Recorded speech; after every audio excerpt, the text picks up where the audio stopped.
Newcomers 101. This is session number 11. So we started back in July, and here we are in October. Next week, we're going to talk about recreation and events. Mary Jo is here. Yeah, she's going to lead us next week in that discussion.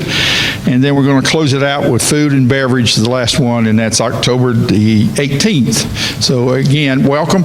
I'm John Wetchworth. I have the honor of serving on the board of directors here at Fairfield Glade. Newcomers is one of the things I have a passion for, so I gladly volunteered my time for this.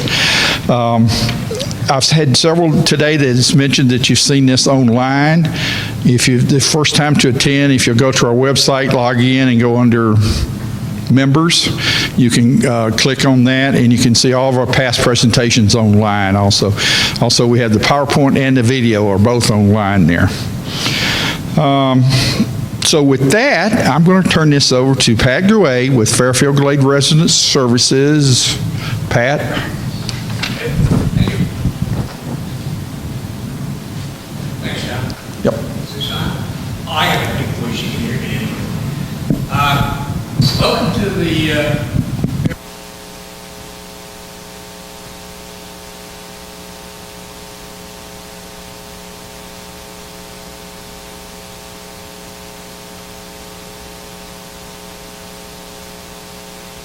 top of the mountain's got everything you want. And we're just one of many, but we feel we're a very important one. And I'm going to introduce our president, who's just going to briefly highlight who we are and what we stand for. And we are, by the way, one of only 2 locations like this in the United States, Fairfield Glade Community Services. There's another one in Princeton, New Jersey. It takes a lot of work, a lot of volunteers to run an organization like this, but we have an extremely cooperative membership living here in Fairfield Glade, and these are wonderful people who are always trying to help out our elderly citizens who live here. So anyway, without further ado, our president, Don Rohrer. Hi, everybody. I'm glad you were able to make it today. I moved here myself. It was about 8 years ago from Michigan, and it was just on the spur of the moment that we actually decided we were going to move on our retirement.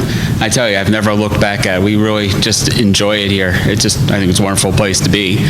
And about a year or so after I was here, I saw an article in the newspaper about Fairfield Glade Resident Services, and I read it, that sounds like a neat place to be a part of. I really liked what it was all about.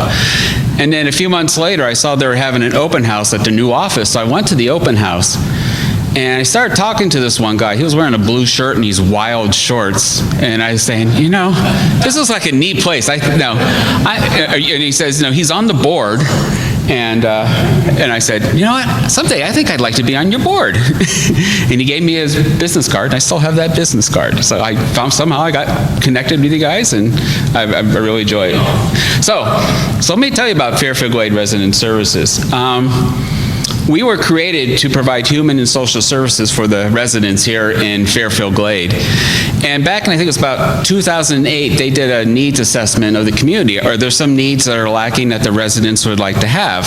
And some of the outcomes of this study is that they said, well, we need safety, and we could use transportation, and we can use meals, and so forth.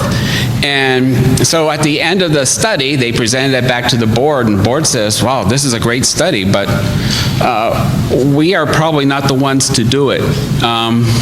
Committee, would you be interested in starting up a group to do this? And they're kind of like, okay.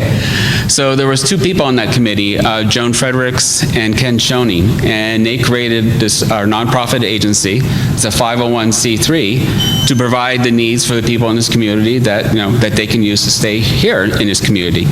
Our vision is actually to help residents stay in their home safely and comfortably as long as they're able to do so. So what does that mean, and how did we go about doing that?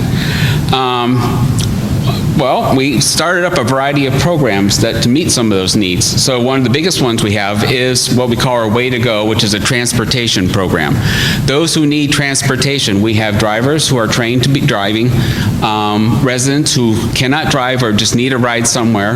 They join the program, and once they join the program, we have dispatchers on a daily basis. They call into the dispatcher and said, next week I got a doctor's appointment.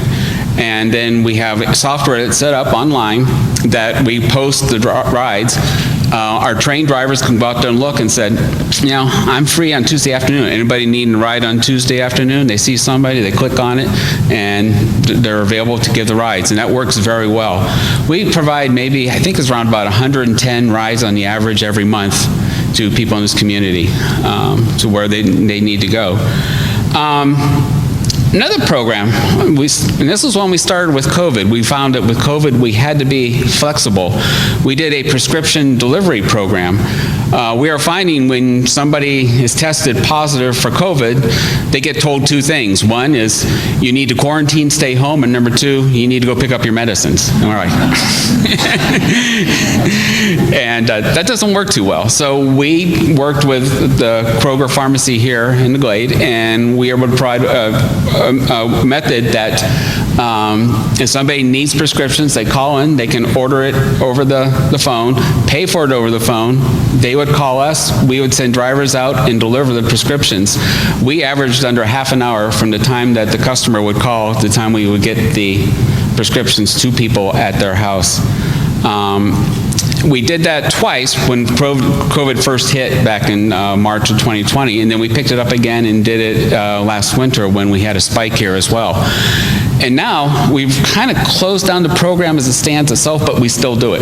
And we do it as part of the Way to Go program, and that if somebody has prescriptions, they just call our dispatchers, and we do the same thing. We use the drivers and we deliver that. In fact, we found that we can deliver other items if things need to be delivered. We can even do small chores at people's homes, like if they can't get their mail, we can get their mail for them, or take their garbage out, and we do that through the same program. All the things that people who are really not mobile, we can help them stay in their home and do these types of things. Another program we have, we call it Vial of Life. And I don't know if you heard of this program, but what it is that you get two, they're like pill bottles about this big around, and inside it you put your medical information. We have forms that you can fill out. And then you put one of those in your refrigerator in your house, and the other one in the glove box in your car. And first responders in this community know if they come upon somebody, whether in a home, in a car, and they're non-responsive, to look in those places to see if there's a Vial of Life, which would have all your medical information, your drug information. And it has literally saved lives in our community by having it. And so if anybody is interested in that, I don't know, did you bring a sample? I posted. Okay, but I can, just so you can see what they look like. Let us know, or you can go to our office and we can get you a packet to do that. Another program we have, we call it our Welcome Home program, and you may have already witnessed that already, but when new residents come to our community, we go to your place and we give you a packet of all sorts of information on what's going on in the community. We give you these Vials of Life, so if we haven't visited you yet, we probably will be shortly, and you can get it that way as well. And also, there's one little goodie in there. You get a $25 gift card from Fairfield Glade to use at one of the restaurants here. So you don't want to throw it out. You really got to look through that to find that thing. Here's the Vial of Life. This is what they look like. So two. And they're free. And they're free. Yeah, of course, they're free. Another program we have, we call it our Home Safety Assistance, is that we will go to somebody's home and we will set up grab bars, if they need grab bars, railings, ramps for wheelchairs and so forth, or we can just do a safety assessment in your home to see what they would need. And when we do this program, the residents buy the materials at cost, and our volunteers will install it for free. And again, if people need help at home, that will help them stay at their home safely for a little bit longer. We have a program we call Music for Life, and this is for people who are having dementia. Studies have found that if somebody with dementia is listening to music, and more especially music that they grew up with and are very familiar with, it really helps settle them, it comforts them. Sometimes they even respond better to people, have a better connection with the people that they're living with. So we provide players for people who have that, and they're big boxes, they got a big on-off button, it just hit on, it just does a shuffle through and plays the music for them. We have people who have donated CDs to us. We have actually a very extensive library of CDs of thousands of songs, and as long as we don't use this for money, we're not violating any copyrights. We put into the players are owned by us, the residents borrow those, and so that's available to our residents as well. Another program, we're actually in the method of transforming this. This one's called Caring Connections. And typically this is if somebody is looking for a need or a service. Maybe they need home care services in their home or something like that, and they just don't know where to go to. We have people that answer the phone and can answer those types of questions. But we're actually in a transformation this year, is that we're taking that program and we're making it Fairfield Glade Resident Services, that we are a source of that type of information when people can call in and we can connect them to whatever they need, whatever type of program they need. If it's one of our programs, and it's one of our programs we know we do better than anybody else here in this community, we'll recommend them to our program and get them going on that. But if there's a program that one of our churches are running, maybe it's like a grief support group or social activities, we can get them connected with that. Or if there's another agency within the community that can help them that better than what we could do, we'll get them connected to them. So we want to call ourselves the caring connection people. So we can connect people to those types of services. And we want to be that source where people can come to do that. So I take it most of you are just newly retired, or you just newly moved here? How many people are newly retired here? Nobody. Okay. Well, you all looked very active. One thing that I was just going to share with you is something that we kind of use as a model, and we call it the 3 stages of retirement. The first stage is somebody who is fully independent and living in a home, can do things that they want, go out and play golf, play pickleball, hike the trails, or whatever they do. Really don't have any physical or mental limitations. In fact, they're available to help others. They're available to volunteer for various things around here, which you can find that as a very fulfilling experience to be able to do that.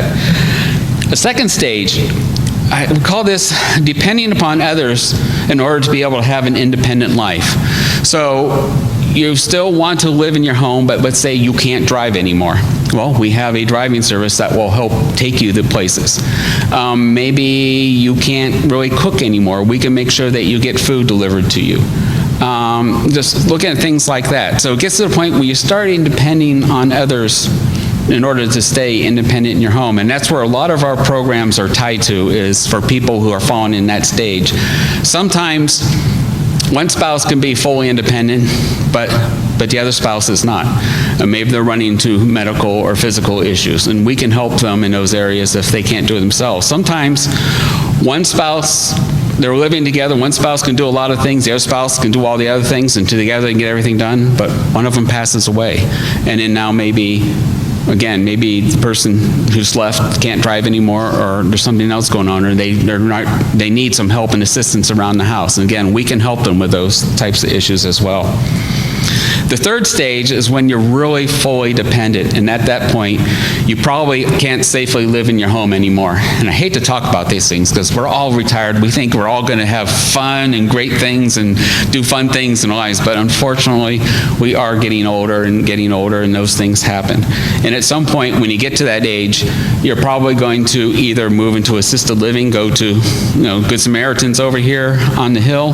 Maybe it's going to be home health care. Somebody comes in every day into your home to help you, or you move back to where your kids are, and your kids are going to take care of you.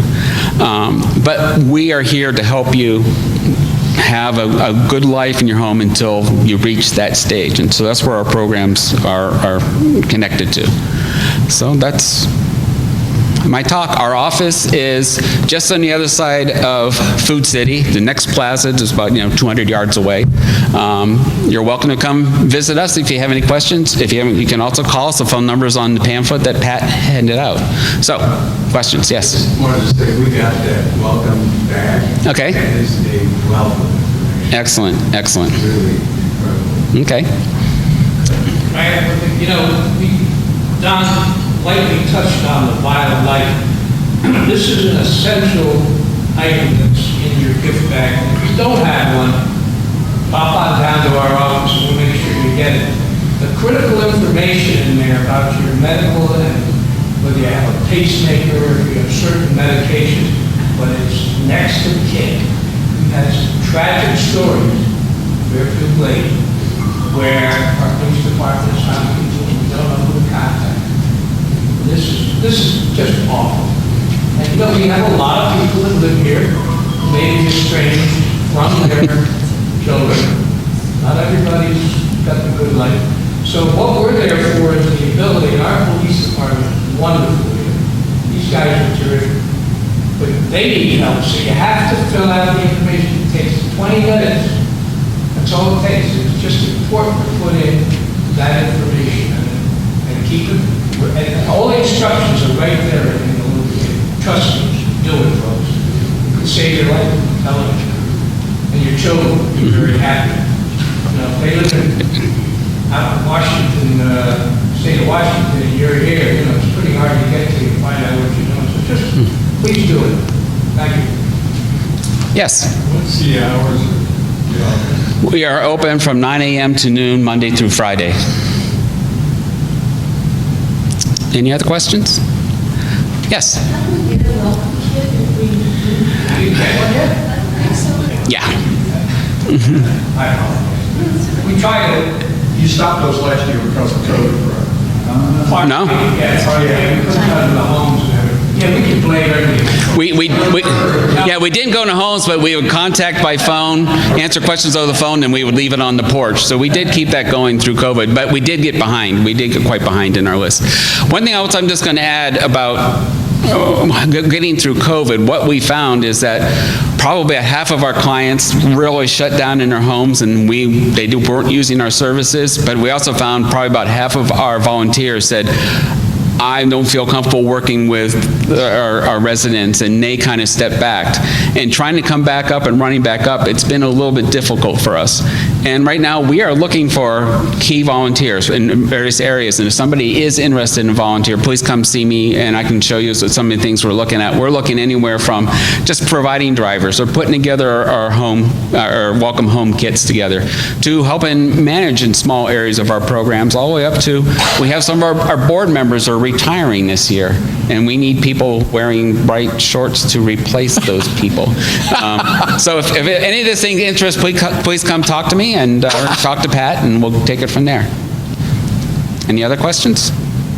Okay, thank you, everybody. Thank you, Don and Pat, very much. Excuse me. It's a great organization, so if you have some free time, they can certainly use some volunteers there. So now I'm going to ask Deanna to come up, and we're going to talk about the Art Guild.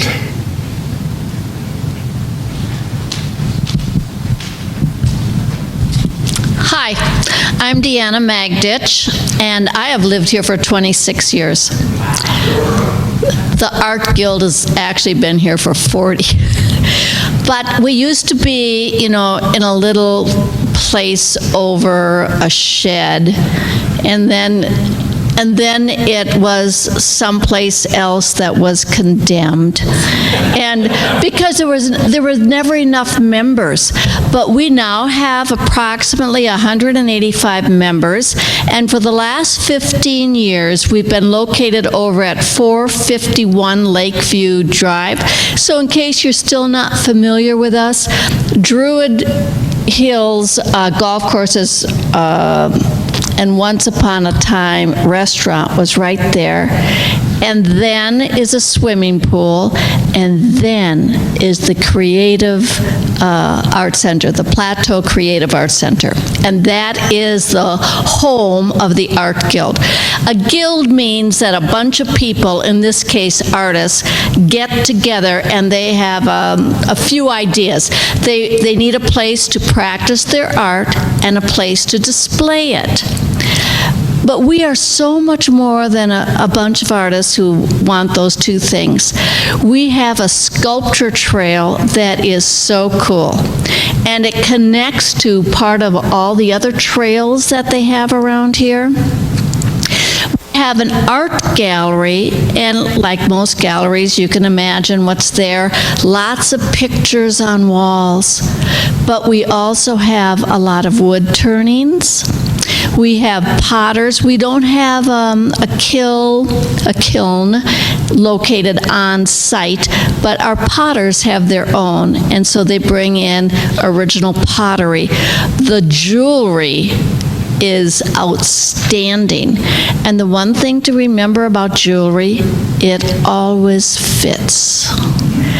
So we actually have a fair amount of golfers who stop by to buy jewelry for their wives on their way back after their week here, you know, trying to even out the monetary thing.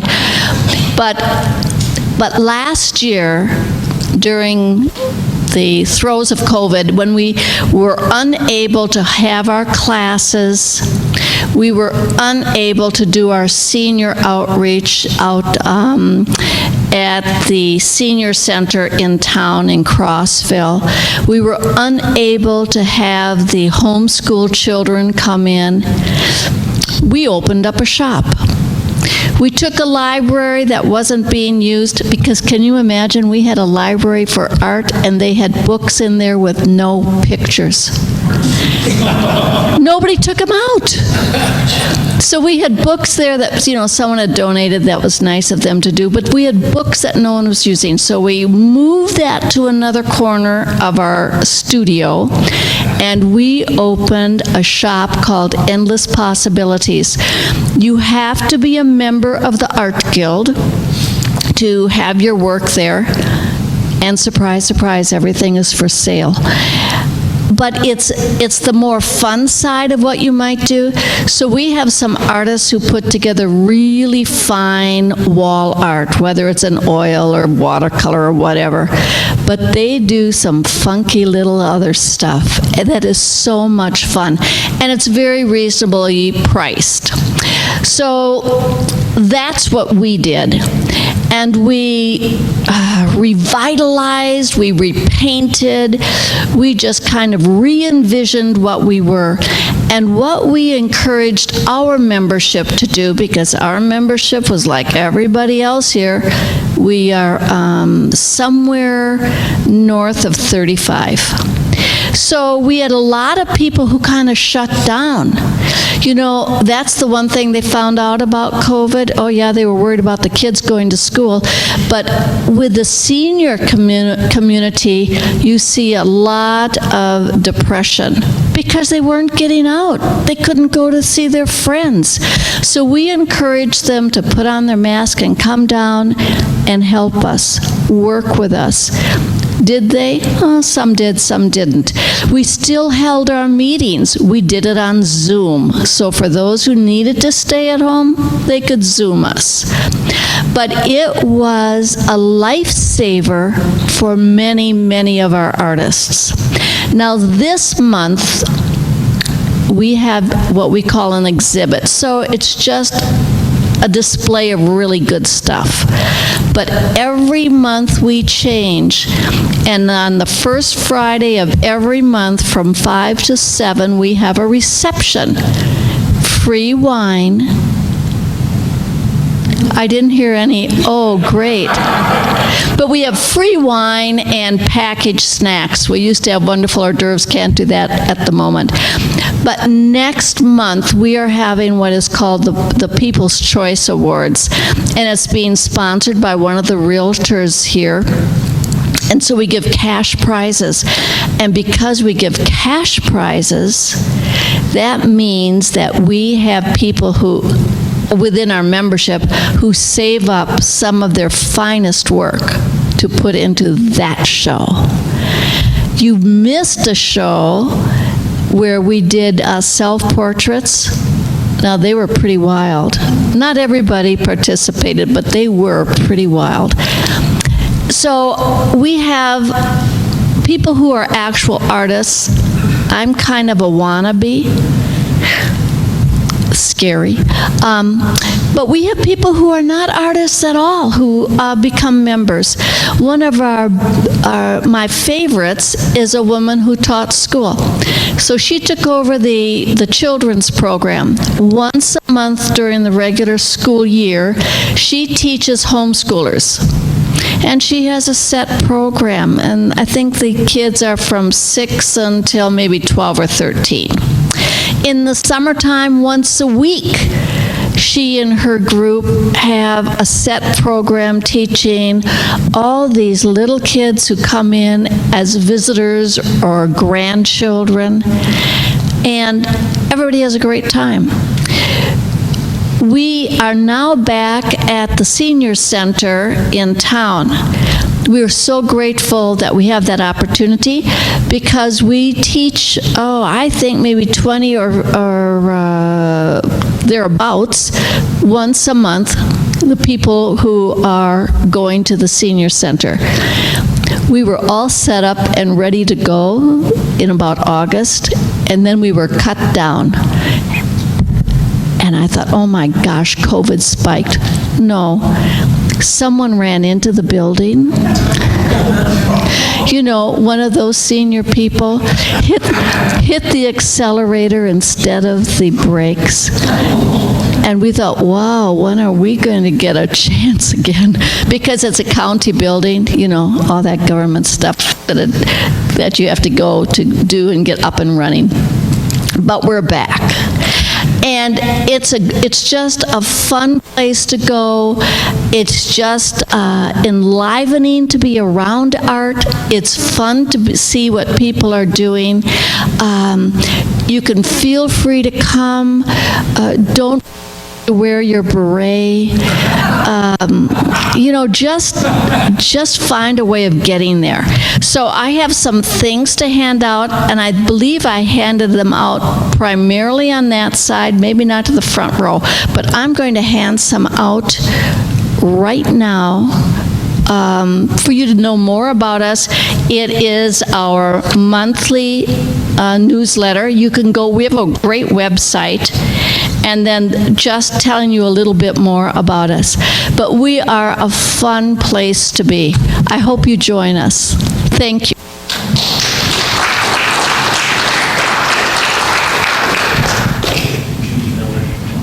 Okay, moving along here. I'm going to ask Ken Fleury, President of the Fairfield Glade Board of Directors, to come up for a few minutes and introduce Phil Smith, and they'll talk about a Veterans Memorial Park.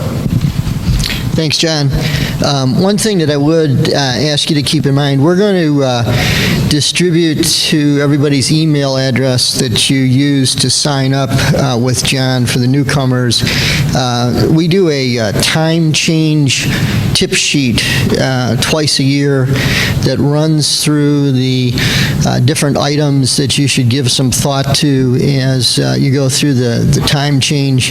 I had some conversations last week with some folks who said, you know, we always remember to change our smoke detectors, and, you know, we do this and we do that. And then I asked him, I said, when was the last time that you changed the code on your garage door opener? The keypad that's on the outside of your house. And then I asked him to go home and lift up the cover on that and look at the numbers on your keypad and see if you can figure out what your garage door code is just from the wear on the keypad. And so these are some tips that we've put together over the last several years with our neighborhood watch group and with our police chief to help you be a little bit safer and a little more proactive with things that happen whenever the time changes. And one of the items on that is, in fact, to take a look at your Vial of Life kit and pull it out and make sure that the information on that is still accurate. Because one of the things that we tend to do is you go to the doctor and they change your medications, and you may change that on a little card maybe that you carry in your wallet or something like that, and you're asked to give it to the doctor's office every time you go to the doctor's office, but you don't think about changing it in the Vial of Life, which is where it really needs to be in case of an emergency when you're not able to respond. So we have that on the list as well, so I would ask you to give some thought to doing that. The other thing now, it's really going to be my pleasure to introduce Phil Smith from our Veterans and First Responders Memorial. I've been associated with Phil, I don't know, it's probably 7-8 years now. We've been on a number of different committees. We've worked on a number of different events for the Glade over the years. Currently, Phil is on our Governmental Relations Committee and has brought a wealth of background and information to that. And we founded that committee about 2 years ago in order to enhance the relationship with the county and the state. And we have seen some real fruit come to bear out of that relationship that we've built there. And he is currently the Vice President of the Veterans and First Responders Memorial Board of Directors. But more importantly, the whole idea of this Veterans Memorial and involving the first responders in making it a Cumberland County memorial as opposed to just a Fairfield Glade memorial is really Phil's idea. He is the idea man and the founder behind the Veterans Memorial here in Fairfield Glade. And just to give you an idea, this is just about 2 years ago that he first started to talk about that, and a number of folks helped him with ideas on how to form that and expand that and grow that. And so now we're just about 2 years beyond that first conversation, and this November 11th on Veterans Day, we will be breaking ground on the Veterans Memorial here in Fairfield Glade. Now, this is a project that is going to be in the neighborhood of $400,000 to when it's fully built out, and so it is not a small accomplishment at all to be able to achieve in just over 2 years. And so, with that, I'll introduce a good friend and a great partner, Phil Smith.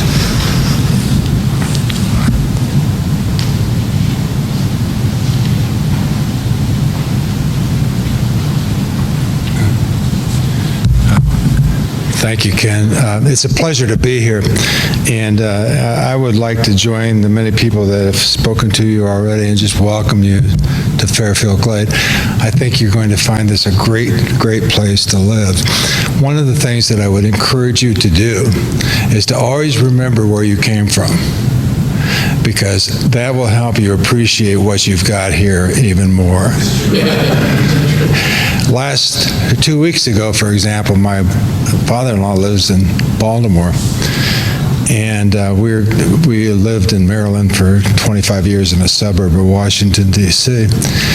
But that week that we were there, they announced that there were 250 homicides in Baltimore, and there were 11 that week.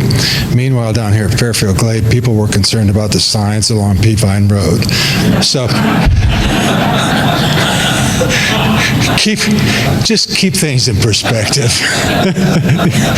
Because yes, there's always stuff that you can find wrong, but don't go there. Just appreciate what you've got, and what you've got down here.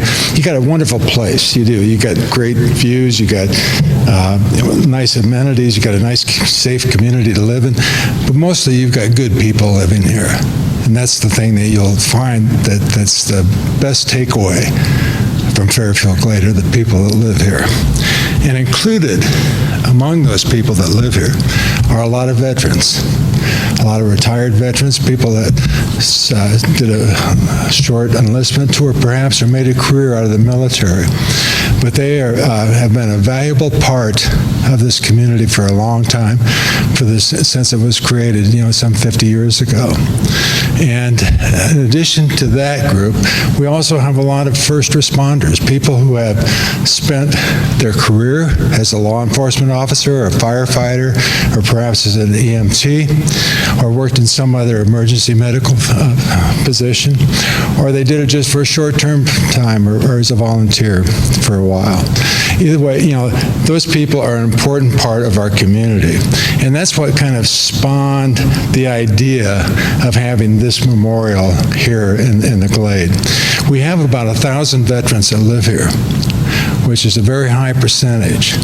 There are about 7,500 veterans that live in Cumberland County, which is my understanding from the Cumberland County Veterans Service Office that we have the highest percentage of veterans of any county in the state of Tennessee. Now, there are others that have more veterans, obviously, but we have a very high percentage. And as you get acquainted with your neighborhood and the groups that you belong to, you'll find that a lot of people have that kind of service in their background. In my block alone, there are 7 veterans. I'm not one of them. I was an ROTC dropout, University of Iowa. They don't give me any credit for that. So I tried with the group. I said, okay. But when I was in high school, I spent a lot of time in the police department. They won't let that go either. So, so either way, so I'm doing my penance right now, I guess. But I've always had a lot of respect for them, as I know that you have too, because we certainly owe those people a great deal of gratitude. We would not be in this country as it is right now if it weren't for the service of these people. There is no question about that. And it's a very challenging time for those people too. But it's a time for us to step up and to honor their service and just simply say thank you. And this is one of the ways that we're going to try to do this in Fairfield Glade. Where the idea here is that we wanted to do this as a partnership with the community club, but we wanted it to be primarily a privately funded activity, where it's an opportunity for people to say thank you. And it's a thank you through a $25 contribution or a $2,500 contribution, whatever that might be. We're having, like various fundraising activities, and I'll talk a little bit about that. But it's a chance for each of us to say thank you in our own way, and that we appreciate it, what you've done. And we also feel that if it's private, and we have set up a 501c3 corporation. It's as you know, that's a nonprofit organization. It's established under the laws of Tennessee, state of Tennessee, incorporated, and then we have tax-exempt status from the Internal Revenue Service, so donations are all tax deductible. But we want that to be privately funded, privately managed, and so that the people that are being served, we won't be limited by any outside constraints. We want to have some flexibility in how we do it. We're doing it in a very high standard. We set very high goals for this. And so there are perhaps 3 different levels of development. What you have here is what we're calling the Flag Plaza. And this is going to be at Robin Hood Park, which I think all of you probably know where that's at now. It's just off Peavine Road. So as you are coming up Peavine Road, if you look off to your right when you get around Weigels or Weagles, I've lived here 12 years and I can't say it right. So somebody can enlighten me. But you will see that vacant area next to the water. That's where this is going to be. And it's going to have, we've basically got 3 circles that each will have this flag display. And the one closest to me is, of course, the national flag, the state of Tennessee, POWMIA flag, and then the Fairfield Glade flag. But the center one will be for the military, and that one will have 7 flags. And we've included the National Guard, and we've included the Space Command. So those 7 flags with their military insignias will be a part of that. And then the third one will be recognizing the first responders. That'll be for law enforcement, firefighters, and EMTs. And so each one of those then has a platform or foundation that around that we're going to have engraved bricks. And that's one of the ways that we're going to finance this. And I'll talk a little bit more about that in detail, but basically we're going to start selling bricks. Individuals can buy them to reflect their service or the service of a loved one or a friend, however they want to do that. And that brick then will be installed in the base of each one of these 3 circles. And we're going to announce that program sometime early spring. We've selected a vendor, or we're close to selecting a vendor, but we're not going to start soliciting that until we actually start the construction and start the development of the plaza foundation itself. But that is becoming soon. So that's part of the way that we're going to finance this. Then within that, there will be different features that have yet to be decided upon, but we will have like some benches, we will have some walls with inscriptions on them, we'll have insignias of the different military branches, things of that nature which will help reflect upon what's here. Then adjacent to that is going to be the memorial garden. That will come after the Flag Plaza is completed. And that's going to be an area that will have trails, small trails, not like the ones you see out here in the community, but paths, I should say, would probably be a better word. But we're also it's going to be landscaped. We will have different features in it. We're looking at, for example, raised bronze plates that we've looked at, very nice plates that are commemorative of World War I, World War II, things that reflect upon what we're trying to do here. There's something that we've got planned for 9/11 that will be a part of this, and other things that have yet been decided. We're working with a landscaper, professional landscaper in Knoxville, Michael Verson and Associates, who's done a considerable amount of work for the community and is very well versed on Fairfield Glade, and he's helping us finalize our plans, which we hope that in the next couple of weeks we have that done. But we will start doing the fundraising for that after we finish the Flag Plaza. The one thing that's about this is that we have not put a time frame on this. This is not like building a building where you say, we've got to, if we have occupancy by, September of 2023, we've got to have it done. We're going to take our time, we're going to do it the way it needs to be done, and we're going to do it right. If it takes us 2 years to do it, that's good. If it takes us 3 years, that's okay too. Because this is going to be a permanent part of Fairfield Glade. The generations that come after us are going to go to this place, and hopefully they're going to say, wow, we like this. And the generations that come up Peavine Road 10 years or 15, 20 years from now, they're going to drive by Peavine Road, and they're going to look over there, and they're going to see this. And they're going to want, hey, let's stop by there and take a look at that. And when they get there, they're going to say, this place must be a veteran-friendly place. And that's going to be one of the first messages that they get when they come into Fairfield Glade. So we're taking the long haul view. Do it well, do it right, take our time. Now, the good thing about this is that we've set up a financial plan that I think is going to work for us. We've got about $200,000 right now in cash on hand and pledges. We've also got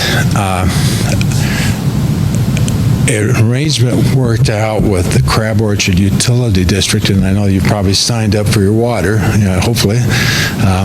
Hopefully you're getting water, not like Pat, he's still, we won't even go there, right? But that when you get your bill every month, it's rounded up to the nearest dollar. So if it's $20.59, there will be 41 cents that's added onto that bill, and that goes into a fund, and that fund helps finance this. So it's something that every customer of the Crab Orchard Utility District can say, we're a part of that. And so in a small way, in a big way, everybody's going to have a piece of this, and it's going to be done for your benefit, and hopefully you will appreciate it and how it's being done. I know that we certainly are being sensitive to the fact that we're dealing with your money, your donations, and that we've been very prudent about this. We've got 3 categories of spending. We've got first of our administration, marketing, overhead, all those things, paying legal fees, filing fees, all that good stuff. All that money is coming directly from the board members. It's not coming from anybody that we're asking money for. we've got 12 members on the board. That money's coming from them. The second thing is the construction, which is what we're talking about now for the Flag Plaza. All the money that we have now is designated for construction. So if you give us $10, that's $10 that's going to go to construction. If you give us $100, that's going to construction. It's not going to go pay for marketing, not going to pay for an attorney, or even the architect. That's all taken care of. Then the third thing, that in the long haul that we've got, I talked to you about the bricks.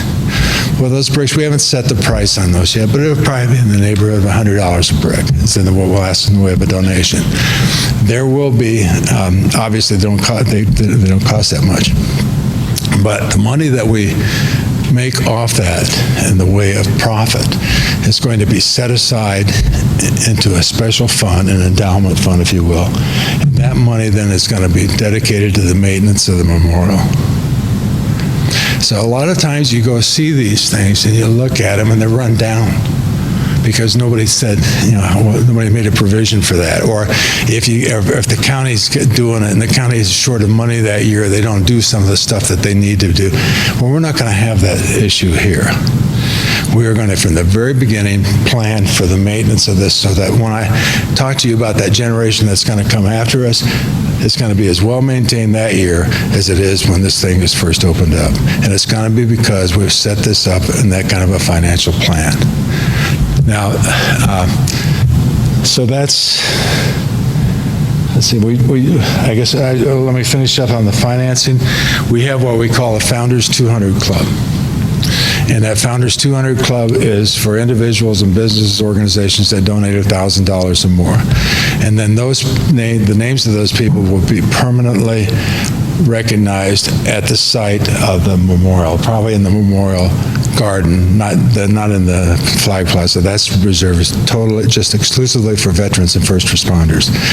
But in the memorial garden someplace, we will have designation for that. We'll also have another one for major donors. And major donors are going to be, we have $5,000, $10,000, and $25,000 levels. And we have had some of those in each one of those levels. So that's not out of the realm of possibility. And we know we're going to get more of that. So with a lot of businesses, organizations like that really support this group. I mean, this is a special group to a lot of people for a lot of different reasons. And it's a special group to our community, and we've got a lot of business leaders say, hey, I want to be a part of that. I owe a lot to this group. And so we're not pressuring anybody. We're not trying to, make people, put the squeeze on anybody. This is a voluntary effort. And it's a free will gift, and we just commit to you that we will do our very best to make this something we all can take pride of, and that when you have visitors come to see you in a couple of years from now, it'll be a place that you want to take them. And when your kids come or your grandkids come, it can be a place that you want to take them. And if you are one of those individuals that did serve, you can talk about your service to your country, to your state, to your community when you're down there. And reflect upon that, because that's what it's for. It's to honor you. It's to honor those that have served. So with that, I want to just say thank you. I'll take any questions that you might have.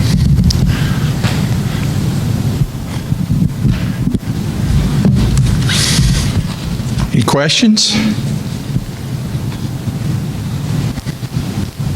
Thank you, Phil.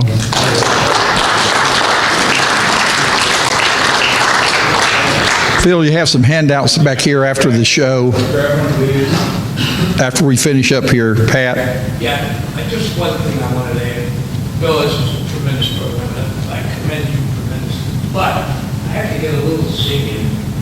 I forgot to mention that there will be a comedy show 2 weeks from this week, the 14th. And we need a little levity. As Deanna was saying, there hasn't been much laughter lately. The comedy show will take place in Crossville. We have a well-known comic coming in from Las Vegas, Randy Newcomers, and it'll be at the Palace Theater in Crossville. $20 a pop, and it's a fundraiser to help programs in FGRS. It's on the 14th, 7 o'clock at night. So You can get tickets right here or at the FGRS office or in town. Okay, thanks, Lou. Thanks, Pat. Wrapping it up today, if you have any general questions about Fairfield Glade, other than that, is your time to ask. We'll be around after the show if you'd like to ask us also. Bruce Cox is here, our treasurer of the Fairfield Glade Board of Directors, so if you got any financing questions, he could do that for us. And also a real special thanks to Jared Kirby, the hat guy, for always being here. Thanks, Jared. We'll see you next week for recreation. Thank you.